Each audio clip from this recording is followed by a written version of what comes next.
نحمده ونصلي على رسوله الكريم اما بعد فاعوذ بالله من الشیطان الرجیم بسم اللہ الرحمن الرحیم۔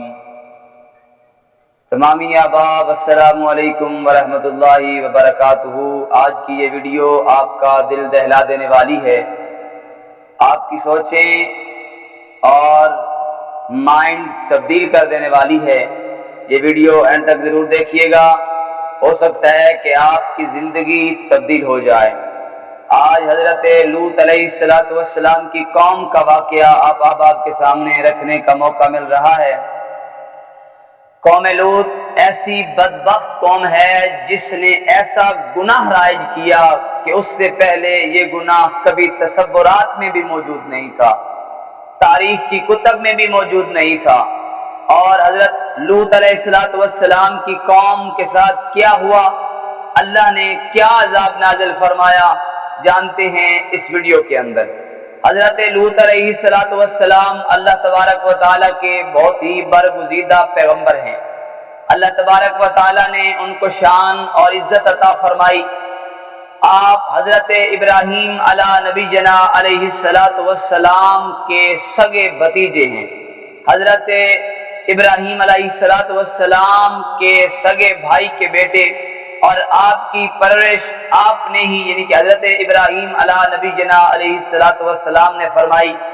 اور سب سے پہلے حضرت ابراہیم علی نبی جنا علیہ السلام کی ذات پر ایمان لانے والی آپ کی ہی ذات ہے، اور ساری زندگی آپ کی خدمات کرتے ہوئے گزری ہے۔ اس لیے اللہ تبارک و تعالی نے آپ حضرت لوط علیہ نبی جنا علیہ السلام کو سردون کی رسالت، سردون علاقے کا نبی بنا کر بھیجا۔ سردون ایسا عظیم علاقہ ہے جو سرسبز اور شاداب، لہلہاتے کھیت، کھیتیاں، پانی کی نہریں، وادیاں، چشموں سے سرفراز ہے، اور باغات سے سرفراز ہے، اور ایسی نعمتیں اللہ تبارک و تعالیٰ کی وہاں موجود ہیں کہ تازہ پھل، تازہ سبزیاں، تازہ چیزیں وہاں ہر شخص کو میسر تھیں۔ یہی وجہ تھی کہ حضرت لوط علیہ السلام کی قوم کا دوسرے لوگوں کا وہاں آنا ناپسند کرتی تھی۔ وہ یہی چاہتی تھی کہ یہ ساری کی ساری چیزیں ہمارے لیے ہی موجود ہوں اور کوئی شخص یہاں نہ آئے۔ وہ اس بارے میں بڑے پریشان تھے کہ لوگ دور دراز کے علاقے سے وہاں اس خطے کا معائنہ کرنے کے لیے آتے تھے، کیونکہ وہ جنت جیسا سما رکھتا تھا۔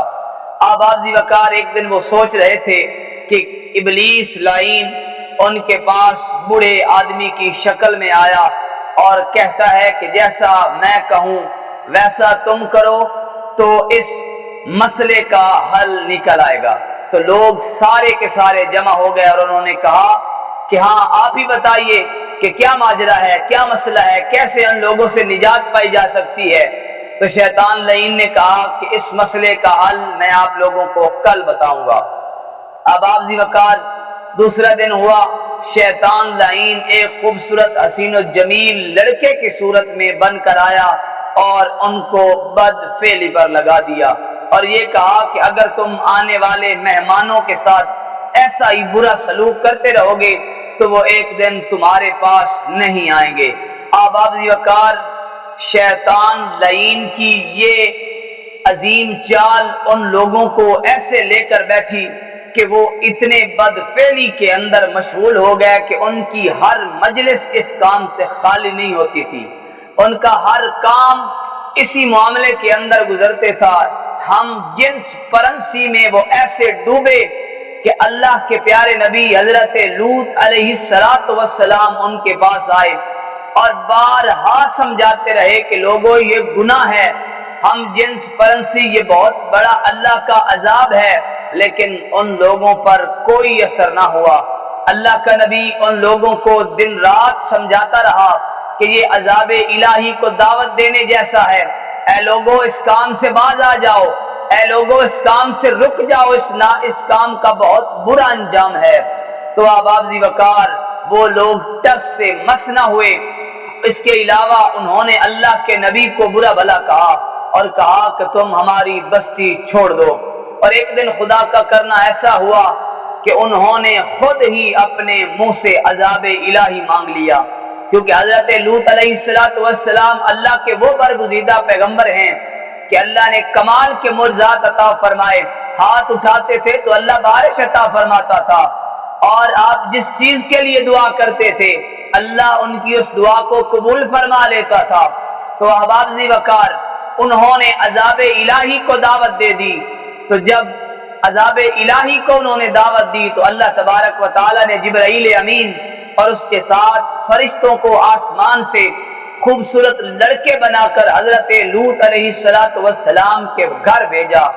جب فرشتے خوبصورت حسین و جمیل لڑکے بن کر حضرت لوط علیہ نبی جنا علیہ السلام کے گھر پہنچے تو حضرت لوط علیہ السلام پریشان ہوئے کہ کہیں میری قوم کو پتہ چل گیا تو میرے مہمانوں کی بے حرمتی کریں گے، میرے مہمانوں کے ساتھ بدسلوکی کریں گے، بدچلنی کریں گے، بدفعلی کریں گے۔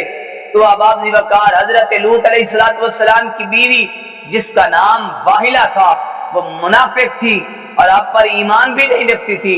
وہ قوم کے پاس گئی اور کہا کہ میرے شوہر لوط علیہ السلام کے گھر بہت خوبصورت لڑکے حسین و جمیل آئے ہوئے ہیں مہمان بن کر، تو تم ان سے جا کر بدفعلی کر سکتے ہو۔ تو جب قوم نے یہ سنا تو دوڑتی ہوئی حضرت لوط علیہ السلام کے گھر آئی اور دیواریں پھلانگنے لگے۔ اللہ کے نبی حضرت لوط علیہ السلام نے ان خوبصورت لڑکوں کو جو فرشتے تھے ایک کمرے میں بند کر دیا اور قوم سے مخاطب ہو کر فرمایا، او ظالمو، میری بیٹیاں، قوم کی بیٹیاں تمہارے لیے حاضر ہیں، تم ان سے نکاح کر لو، اس میں تمہارے لیے وبال نہیں ہوگا، لیکن تم ان میرے مہمانوں کو چھوڑ دو۔ انہوں نے کہا کہ اے لوط علیہ السلام، آپ کو تو پتہ ہی ہے کہ ہم کس مرض کے مریض ہیں، کس حساب کے بندے ہیں کہ ہمیں لڑکیوں میں کوئی انٹرسٹ نہیں ہے، اور آپ لڑکوں کے بارے میں ہمارے بارے میں جانتے بھی ہیں۔ تو حضرت لوط علیہ السلام نے بڑا سمجھایا لیکن وہ باز نہ آئے۔ جب حضرت لوط علیہ السلام کمرے میں آئے تو حضرت جبرائیل علیہ السلام نے ارشاد فرمایا کہ اے نبی اللہ، آپ پریشان نہ ہوں، اللہ تبارک و تعالی نے، ہم فرشتے ہیں، ہمیں عذاب الہی بھیج دے کر اس بستی میں بھیجا ہے کہ اس بستی پہ اب عذاب آنے والا ہے، آپ رات کا کچھ حصہ باقی ہے، یہاں سے اپنے بیوی بچوں کو لے کر چلے جائیے اور اس بستی پر عذاب آنے والا ہے، پیچھے مڑ کر نہ دیکھنا۔ آباب ذی وقار، حضرت جبرائیل علیہ السلام نے اپنے پر کے سرے کو ان لوگوں پہ مارا جو حضرت لوط علیہ السلام کے گھر کی دیواریں پھلانگ رہے تھے، ان کے آنکھوں کے ڈیلے باہر نکل آئے، وہ اندھے ہو گئے، نابینے ہو گئے، وہ چلانے لگے، رونے لگے۔ اور حضرت ابراہیم نبینا علیہ السلام کے بھتیجے حضرت لوط علیہ السلام نے جب یہ ماجرا دیکھا تو اپنے اہل و عیال کو ساتھ لیا اور اس بستی سے نکل پڑے۔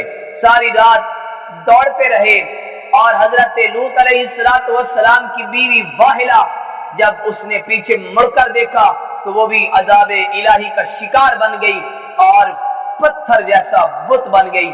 تو احباب ذی وقار، جب حضرت لوط علیہ السلام شہر سے باہر نکلے، اس حسین و جمیل شہر سے جو جنت کا سما رکھتا تھا، حضرت جبرائیل امین نے اس پورے خطے کو اپنے پروں پر اٹھایا اور آسمان کی بلندیوں میں لے جا کر الٹا پھینک دیا، اور اس خطے پر پتھروں کی بارش کی گئی، ہر پتھر پر اس شخص کا نام لکھا ہوا ہوتا تھا جس شخص کو اس نے لگنا ہوتا تھا۔